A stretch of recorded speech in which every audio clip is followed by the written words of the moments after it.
എല്ലാവർക്കും നമ്മുടെ ഒരു പുതിയ വീഡിയോയിലോട്ട് സ്വാഗതം. അപ്പോൾ ഇന്നത്തെ നമ്മുടെ റെസിപ്പി എന്ന് പറയുന്നത് ഇടിയപ്പം അല്ലാന്നുണ്ടെങ്കിൽ നൂൽപുട്ടൊക്കെ ബാക്കി വന്ന ടൈമിൽ നമുക്ക് വൈകുന്നേരങ്ങളിൽ ചായക്കൊക്കെ എളുപ്പത്തിൽ റെഡിയാക്കി എടുക്കാൻ പറ്റിയ ഒരു തട്ടിക്കൂട്ടാൻ പറ്റിയ ഒരു അടിപൊളി ചായക്കടിയാണ് കേട്ടോ. കുട്ടികൾക്കൊക്കെ തീർച്ചയായിട്ടും ഇഷ്ടപ്പെടുന്ന നല്ലൊരു റെസിപ്പിയാണ്. അപ്പോൾ എല്ലാവരും ഒന്ന് കണ്ടു നോക്കിയിട്ട് ട്രൈ ചെയ്ത് നോക്കുന്ന സമയത്ത് ഉറപ്പായിട്ടും ഫീഡ്ബാക്ക് അറിയിക്കുക. പിന്നെ ഈ ഒരു റെസിപ്പി ഇഷ്ടമുള്ളവർ പ്ലീസ് ഒന്ന് താഴെ കാണുന്ന ലൈക്ക് ബട്ടണിൽ മറക്കാതെ ഒന്ന് ക്ലിക്ക് ചെയ്യണേ. അപ്പോൾ നമുക്ക് വേഗം തന്നെ ഈ ഒരു ഇടിയപ്പം വെച്ചിട്ടുള്ള ഈ ഒരു റെസിപ്പി എങ്ങനെ ഉണ്ടാക്കുന്നതെന്ന് ഒന്ന് കണ്ടു നോക്കാം. ബാക്കി വന്ന ഇടിയപ്പം കൊണ്ടുള്ള ഈസി ആയിട്ടുള്ള റെസിപ്പിയാണ് കേട്ടോ നമ്മൾ ഇന്ന് ചെയ്യാൻ വേണ്ടിയിട്ട് പോകുന്നത്.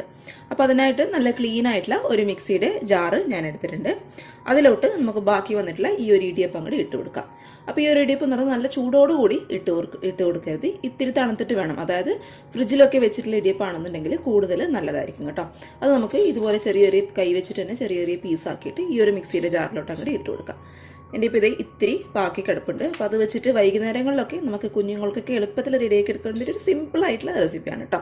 അപ്പോൾ ഇത് നമുക്ക് ഇതുപോലെ മിക്സിയുടെ ജാറിലോട്ട് ബാക്കി വന്നിട്ടുള്ള ഇടിയപ്പം കംപ്ലീറ്റ് ആയിട്ട് ഇങ്ങനെ ഇട്ട് കൊടുക്കാം. നമുക്ക് ഇത് മിക്സിയുടെ ജാറിലിട്ടിട്ട് ഒന്ന് വിപ്പ് ചെയ്തിട്ട് എടുക്കാം. വിപ്പ് ചെയ്യാൻ വെച്ചാൽ ഒരുപാട് സമയം ഇട്ടിട്ട് അങ്ങനെ അരക്കാൻ പാടില്ല. ജസ്റ്റ് ഒന്നോ രണ്ടോ തവണ ഒന്ന് വിപ്പ് ചെയ്തെടുത്താൽ മാത്രം മതി. അപ്പോൾ ഈ ഒരു രീതിയിൽ ഞാനൊന്ന് വിപ്പ് ചെയ്തെടുത്തിട്ടുണ്ട്. ജസ്റ്റ് ഒന്ന് വിപ്പ് ചെയ്തെടുത്താൽ മാത്രം മതി കേട്ടോ, ഒരുപാട് അങ്ങോട്ട് അരഞ്ഞു പോകരുത്. അപ്പോൾ ഇത് നമുക്കങ്ങ് മാറ്റി വെച്ചേക്കാം. ഇനി നമുക്കിത് റെഡിയാക്കി എടുക്കാനായിട്ട് തുടങ്ങാം കേട്ടോ. അതിനായിട്ട് ഇത് സ്റ്റൗവിൽ ഞാനൊരു പാൻ വെച്ച് കൊടുത്തിട്ടുണ്ട്. അതിലോട്ട് 1 ടേബിൾ സ്പൂൺ അളവിൽ ഓയിലാണ് കേട്ടോ ഞാൻ ഒഴിച്ചു കൊടുക്കുന്നത്. ഇനി ഓയിൽ ഒഴിക്കാൻ താല്പര്യം ഇല്ലാത്തവർക്ക് വെളിച്ചെണ്ണയോ അല്ലാന്നുണ്ടെങ്കിൽ നെയ്യോ ഒഴിച്ചു കൊടുക്കാം കേട്ടോ. നമ്മൾ ഒഴിച്ചു കൊടുത്തിട്ടുള്ള ഓയിലൊന്ന് നന്നായിട്ട് ചൂടായിട്ട് വരുന്ന സമയത്ത് ഒരു ചെറിയൊരു സവാള കേട്ടോ ചെറുതായിട്ട് കട്ട് ചെയ്തിട്ട് നമുക്ക് ഇതിലോട്ട് അങ്ങോട്ട് ഇട്ട് കൊടുത്തേക്കാം. ഇതിൻ്റെ കൂടെ തന്നെ ഒരു 1/4 ടീസ്പൂൺ അളവിൽ ഇഞ്ചി വെളുത്തുള്ളി പേസ്റ്റും കൂടി നമുക്ക് ചേർത്ത് കൊടുത്തേക്കാം. ഇനി ഇത് രണ്ടും കൂടി നന്നായിട്ടൊന്ന് ഇളക്കി കൊടുക്കാം കേട്ടോ. നമ്മൾ ചേർത്ത് കൊടുത്തിട്ടുള്ള ആ ഒരു സവാളയുടെ കളർ ഒന്ന് മാറി വരണം. അതേപോലെ നമ്മൾ ചേർത്ത് കൊടുത്തിട്ടുള്ള ഇഞ്ചി വെളുത്തുള്ളി പേസ്റ്റിൻ്റെ ആ ഒരു പച്ചമണം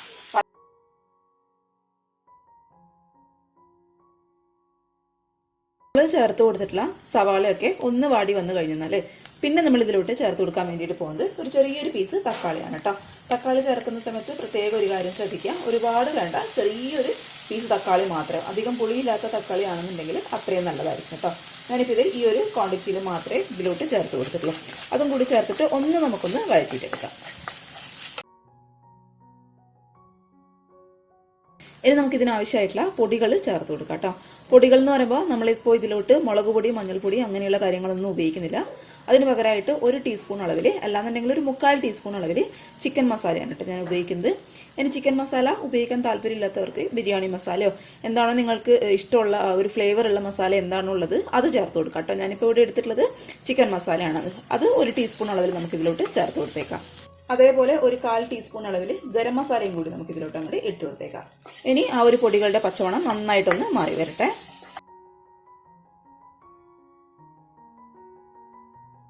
നന്നായിട്ട് പൊടികളുടെ പച്ചമണം ഒന്ന് മാറി വരുന്ന സമയത്ത് പിന്നെ നമ്മൾ ഇതിലോട്ട് ചേർത്ത് കൊടുക്കാൻ വേണ്ടിയിട്ട് പോകുന്നത് ഒരു കോഴിമുട്ടയാണ് കേട്ടോ. കോഴിമുട്ട ചേർക്കുന്നതിന് മുന്നേ നമ്മൾ ഇതുവരെ മിക്സ് ചെയ്ത് മാറ്റി വെച്ചിട്ടുള്ള മസാലകളൊക്കെ ഈ ഒരു പാനിൻ്റെ ഒരു സൈഡിലോട്ട് മാറ്റി കൊടുക്കുക. അതിനുശേഷം ഒരു കോഴിമുട്ട പൊട്ടിച്ചിട്ട് നമുക്ക് ഇതിലോട്ട് അങ്ങോട്ട് ഒഴിച്ചു കൊടുക്കാം കേട്ടോ.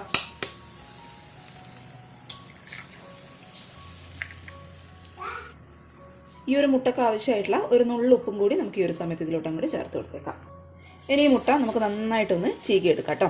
ഇതുപോലെ നന്നായിട്ടൊന്ന് ചിക്കിയെടുത്താൽ തന്നെ ആ ഒരു മുട്ട തോരൻ പോലത്തെ ആ ഒരു പരുവത്തിലാക്കി എടുക്കാം കേട്ടോ. ആ ഒരു മസാലയിലൊന്നും മിക്സ് ചെയ്ത് ആദ്യം നമുക്ക് മുട്ട തോരൻ റെഡിയാക്കി എടുക്കാം. അതിനുശേഷം രണ്ടും കൂടി നന്നായിട്ടൊന്ന് മിക്സ് ചെയ്ത് കൊടുത്താലും മതി. ഇനി നിങ്ങൾക്ക് കുരുമുളകിൻ്റെ ഫ്ലേവർ ഇഷ്ടമാണെന്നുണ്ടെങ്കിൽ അതും കൂടി ചേർത്ത് കൊടുത്തോളൂ കേട്ടോ.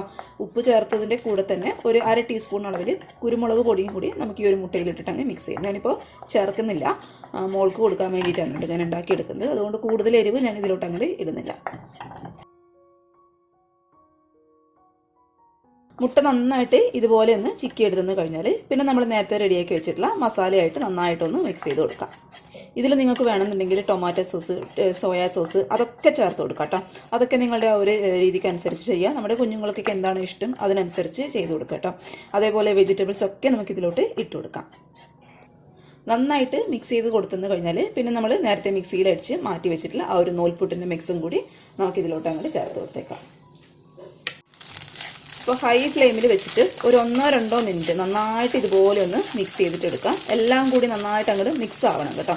അപ്പോഴായിരിക്കും കഴിക്കാനായിട്ട് നല്ല ടേസ്റ്റ് ഉണ്ടാവുക. ആ ഒരു നൂൽപുട്ടിൻ്റെ മിക്സിലൊക്കെ നന്നായിട്ട് മസാല പരണ്ട് ഇരിക്കണം. അപ്പോഴായിരിക്കും കഴിക്കാനായിട്ട് നല്ല ടേസ്റ്റ് ഉണ്ടാവുക. അപ്പോൾ ഹൈ ഫ്ലെയിമിൽ തന്നെ വെച്ചിട്ടാണ് ഞാനിത് മിക്സ് ചെയ്തിട്ട് എടുക്കുന്നത് കേട്ടോ. പിന്നെ നൂൽപുട്ട് നമ്മൾ മിക്സിയിലിട്ട് അടിക്കുന്ന സമയത്ത് ഒരുപാട് അങ്ങോട്ട് അരഞ്ഞു പോകരുത്. അങ്ങനെയാവുന്ന സമയത്ത് നമുക്കിത് മിക്സ് ചെയ്യാൻ വേണ്ടിയിട്ട് ബുദ്ധിമുട്ടായിരിക്കും. എല്ലാം കൂടി അങ്ങോട്ട് കുഴഞ്ഞിരിക്കും കേട്ടോ. ഇതിങ്ങനെ മിക്സ് ചെയ്യുന്ന സമയത്ത് എല്ലാം കൂടി അങ്ങോട്ട് സെപ്പറേറ്റ് ആയിട്ടിരിക്കണം. അതാണ് അതിൻ്റെ കറക്റ്റ് പരുവം കേട്ടോ. ഇനി അവസാനമായിട്ട് ഇതിൻ്റെ മുകളിലോട്ടായിട്ട് കുറച്ച് മല്ലിയിലയും കൂടി ഞാൻ അങ്ങോട്ട് തൂക്കി കൊടുക്കണം കേട്ടോ. അതൊക്കെ നിങ്ങളുടെ ഇഷ്ടത്തിനനുസരിച്ചിട്ട് ചെയ്യാം. ഇനി മല്ലിയിലയുടെ ഫ്ലേവർ ഇഷ്ടമില്ലാത്തവർ കറിവേപ്പില ചേർത്ത് കൊടുത്താലും മതി. അപ്പോൾ ഇത് ഇത്രയേ ഉള്ളൂ. ഇടിയപ്പം വെച്ചിട്ടുള്ള നമ്മുടെ സിമ്പിളായിട്ടുള്ള റെസിപ്പി ഇവിടെ റെഡിയായി കഴിഞ്ഞു. സിമ്പിളാണെന്നാലും നല്ല ടേസ്റ്റാണ് കേട്ടോ കഴിക്കാൻ വേണ്ടിയിട്ട്. പിന്നെ ഇത് ചൂടോട് കൂടി കഴിക്കുക, അപ്പോഴായിരിക്കും നല്ല ടേസ്റ്റ് ഉണ്ടാവുക. കുട്ടികൾക്കൊക്കെ തീർച്ചയായിട്ടും ഇഷ്ടപ്പെടുന്ന നല്ലൊരു റെസിപ്പിയാണ്. പിന്നെ ഇതിൽ നിങ്ങൾക്ക് ഇഷ്ടമുള്ള ചിക്കൻ ചെറുതായിട്ട് കട്ട് ചെയ്തിട്ട് നമുക്ക് ചേർത്ത് കൊടുക്കാം. അതേപോലെ വെജിറ്റബിൾസ് ചേർത്ത് കൊടുക്കാം. അതൊക്കെ നിങ്ങളുടെ ആ ഒരു രീതിക്ക് അനുസരിച്ചിട്ടും ഇഷ്ടത്തിനനുസരിച്ചിട്ടും ചെയ്ത് കൊടുക്കാം കേട്ടോ. അപ്പോൾ എല്ലാവർക്കും ഇഷ്ടമായെന്ന് വിചാരിക്കുന്നു. ട്രൈ ചെയ്ത് നോക്കുന്ന സമയത്ത് ഉറപ്പായിട്ടും ഫീഡ്ബാക്ക് അറിയിക്കുക. പിന്നെ ഈ ഒരു വീഡിയോ ഇഷ്ടപ്പെട്ടാൽ പ്ലീസ് ഒന്ന് താഴെ കാണുന്ന ലൈക്ക് ബട്ടണിൽ മറക്കാതെ ക്ലിക്ക് ചെയ്യണേ. പിന്നെ ഇത് ഉപകാരമാകുമെന്ന് തോന്നുകയാണെന്നുണ്ടെങ്കിൽ നിങ്ങളുടെ ഫാമിലിയും ഫ്രണ്ട്സൊക്കെ ആയിട്ട് വീഡിയോ ഒന്ന് ഷെയറും കൂടി ചെയ്തെടുക്കുക കേട്ടോ. അപ്പോൾ നാളെ ഇതിനേക്കാൾ നല്ലൊരു വീഡിയോ ആയിട്ട് കാണും വരെ thank you for watching Simnas football. By.